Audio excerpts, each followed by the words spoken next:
اولا در رابطه با ایران، بله اینا دنبال این هستن که اسنپبک رو که انجام دادن یک بار دیگه از نظر نظامی شانسشون رو علیه ایران امتحان کنن.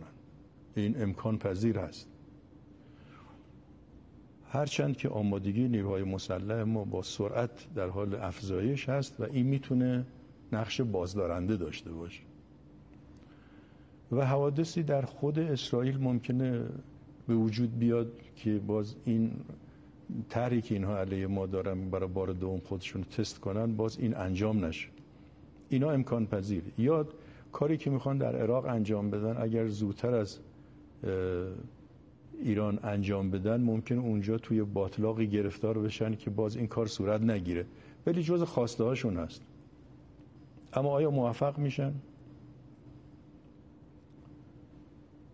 جناب خسروی، ما در جنگ 12 روزه فقط 30% توانمون استفاده کرده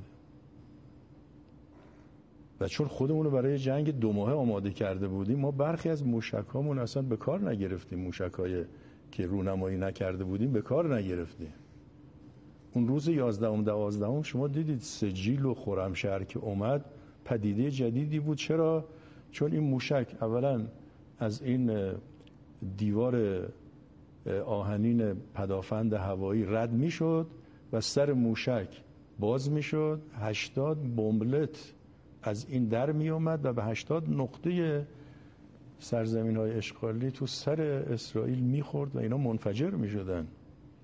ما چون جنگ رو 2 ماه برنامه ریزی کرده بودیم فکر نمی کردیم به این زودی اینا تقاضای آتش بس کنن و ما هم قبول کنیم و کار تمام بشه.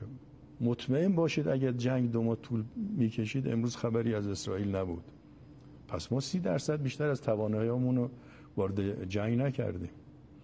اما اگه دوباره اینا شروع بکنن ما از همه ظرفیت‌هامون استفاده میکنیم. پس ببینید قطعاً اگر اینا دوباره شروع کنن جز اشتباهات فاجعه آمیز برای اونها خواهد بود. ما خطوط قرمزمون رو تغییر میدیم. مسائلی هست که من الان مصلحت نیست فعلا وارد اونها بشم.